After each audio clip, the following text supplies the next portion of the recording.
Halston Taylor never planned to be a coach, but sometimes coaching calls you, and life offers opportunities that can't be turned down.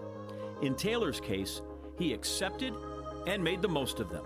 It all worked out quite well for MIT, too, when they hired Taylor in Cambridge in 1982 as head men's cross-country coach and an assistant with the track team. What followed was a 40-year success story. Taylor building MIT into an NCAA Division III national powerhouse. During his legendary tenure, Taylor engineered a Hall of Fame career in which his teams finished top 10 at the NCAA championships a remarkable 33 times, won 68 combined women's and men's conference titles, and numerous other division and regional crowns. His men's cross-country squad won every NUMAC championship since the creation of the conference in 1998. 22 in a row. Then add to that an impressive streak of 14 straight women's conference crowns from 2007 to 2021.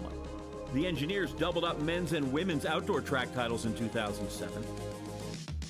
Then repeated the sweep an astonishing 11 years in a row from 2009 to 2019.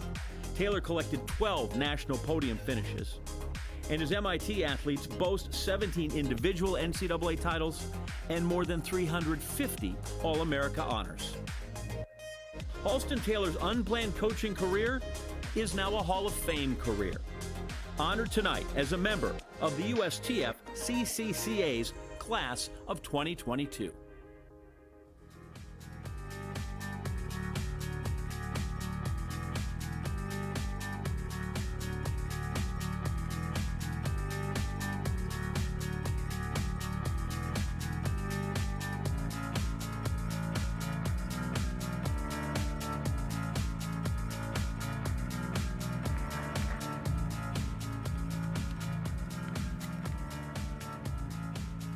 It's going to be pretty hard to follow up those last two guys.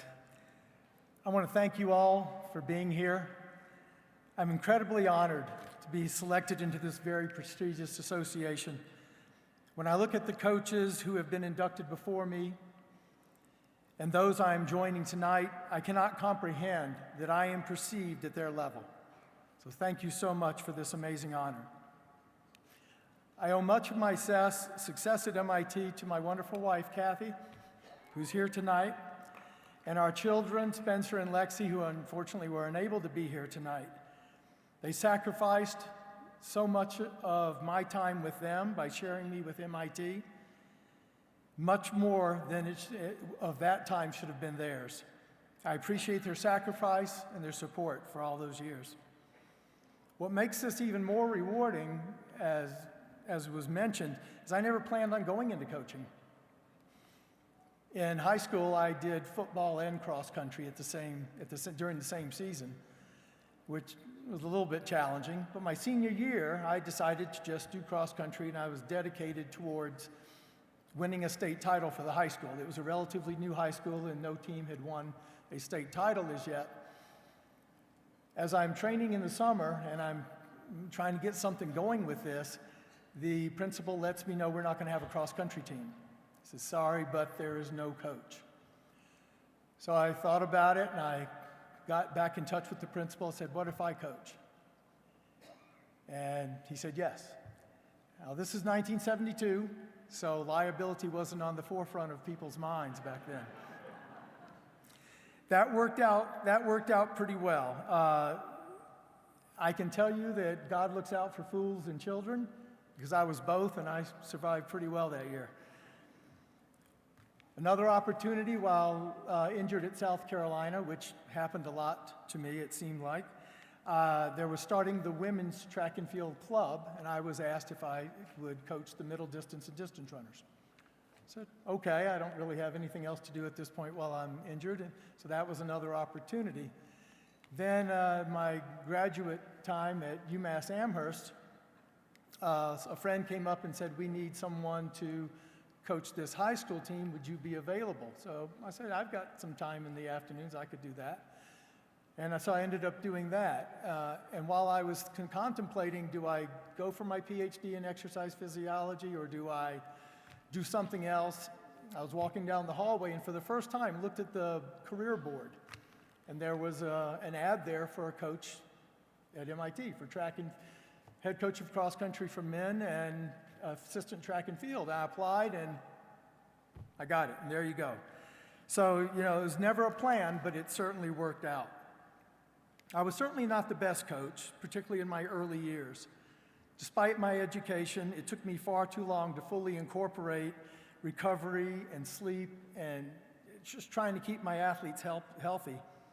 In my early years, we raced too often. I put two people in too many races, and we just had too many meets. Once I got my end figured out, I was able to transfer that to them. But what I didn't realize early on was that the type of person that's at MIT. So no one goes to MIT for the college experience, I can assure you that. They go there to make a difference in the world. So for the average student, an average week workload for 4 courses, 3 technical courses, 1 humanities, is a 60-hour academic week. All of these kids also want to do undergraduate research, and they get paid for it, or they can get credit, but that's 10 hours a week. Now they also want to do other things, so they join clubs and they do these things. So out of the available hours in a week, if you assume we're going to be asking for 25 or maybe a few more hours in track and field and cross country, you figure where they take it out of is sleep. And it took me a while, it took me quite a while to get through to them and let them understand that you can't take 5 courses, because they would take 5 or 6 courses. They would do their undergraduate research, they'd join 2 clubs, have an active social life, and start their own company, all during the season. So you can see where it wasn't working too well early on, but we were able to make that work pretty well. While I admired their drive and their love of learning, I did spend most of my years trying to educate them on their physical limits. Once I got them on the same page, for the most part, we were able to be much more consistent in our success. Another thing I never quite got used to at MIT was the recruiting. Until I started a web page in 1994, so just when the web started, the first question I was asked whenever I would call someone from MIT was, "Oh, MIT has athletics?" So my first 15 years, we had 0 communication with admissions. I mean, 0, nothing. And we still don't have a lot, but it was pretty bad back then. So recruiting at MIT is kind of a shotgun approach. You recruit 100 athletes per gender, and you hope to get 15. But those 15 aren't necessarily going to be your top 15. And you don't know whether they get in until they know that they get in. And then that's when the recruiting starts, getting them to come to MIT. Most of the time, it seemed like our best athletes, we never recruited. We just found them. So an interesting story, MIT has a swim test that's still required in order to graduate. Honest to God, you have to pass a swim test or take swimming. So back in 1986, the coaches administered this swim test. And one of our eventual national champions, Boniface Makatiani, who now goes by Ayisi Makatiani, and started Africa Online, he was in line, and I looked at this guy and said, God, I was told the head track coach, said, that guy is a 400 runner if I've ever seen one. So I walk over to him and I said, young man, you were put on this earth to run the 400. He laughs and he says, okay. I said, have you ever run? He said, no, I've never run track. So he didn't come out that year, but he eventually came out and was a 5-time All-American, and he ended up running 46 seconds for us. So sometimes that was the recruiting for us. While every coaching job has its pluses and minuses, I'll say that there are many more pluses than minuses.